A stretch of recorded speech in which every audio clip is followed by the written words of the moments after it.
Assalamualaikum warahmatullahi wabarakatuh. Om Swastiastu, Namo Buddhaya. Perkenalkan, nama saya Lutfiana Nisa Usoleha dari kelas A2 2023. Di sini saya akan menjelaskan tentang pelecehan seksual. Kalian tahu nggak sih apa itu pelecehan seksual?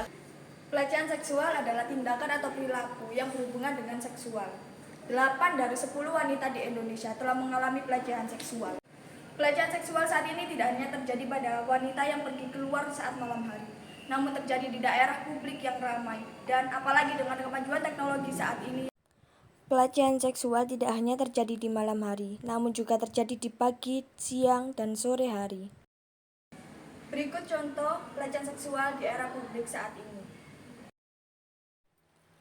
Pelecehan seksual tidak hanya berupa tindakan saja, namun juga bisa berupa ucapan. Pelecehan seksual di era publik paling banyak berupa verbal ataupun ucapan, yaitu sebanyak 60%, dan fisik sebanyak 24%, serta visual sebanyak 15%. Ada beberapa jenis pelecehan seksual yang sering dialami perempuan di ruang publik, seperti main mata dan siulan. 64% wanita pernah mengalami pelecehan seksual di ruang publik. Hukum yang bisa menjerat pelaku pelecehan seksual yaitu pasal 289 hingga pasal 296 KUHP.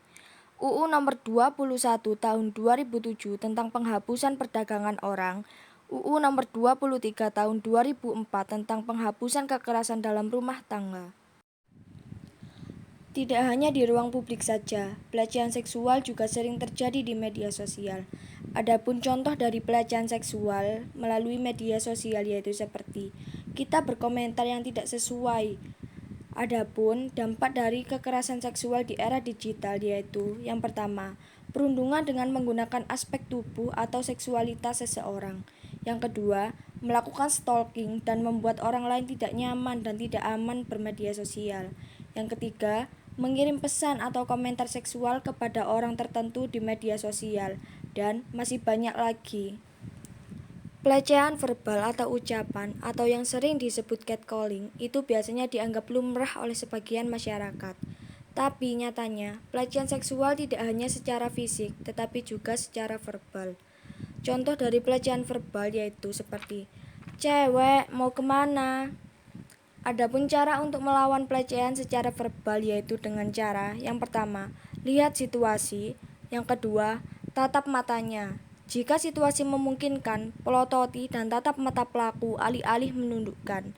Yang ketiga, lawan balik secara verbal.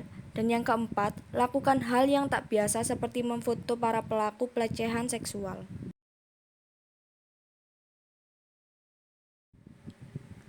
Pelecehan seksual tidak hanya terjadi pada orang dewasa ataupun remaja, namun anak-anak di bawah umur juga sering terjadi korban dari kekerasan pelecehan seksual. Anak-anak yang sering menjadi korban dari kasus pelecehan seksual yaitu rentan di usia 13-17 tahun. Pelecehan seksual tidak hanya dilakukan oleh orang terjauh atau orang yang tidak kita kenal, namun orang terdekat kita pun juga bisa melakukan pelecehan seksual itu terhadap kita. Atau untuk menghindari pelecehan seksual tersebut, kita harus menjaga cara berpakaian kita agar tidak mengundang hawa nafsu seseorang.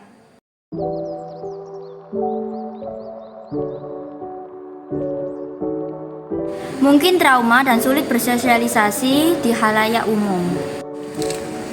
Depresi, malu, stres, terus mengalami gangguan makan, dan juga tidak percaya diri lagi untuk keluar rumah.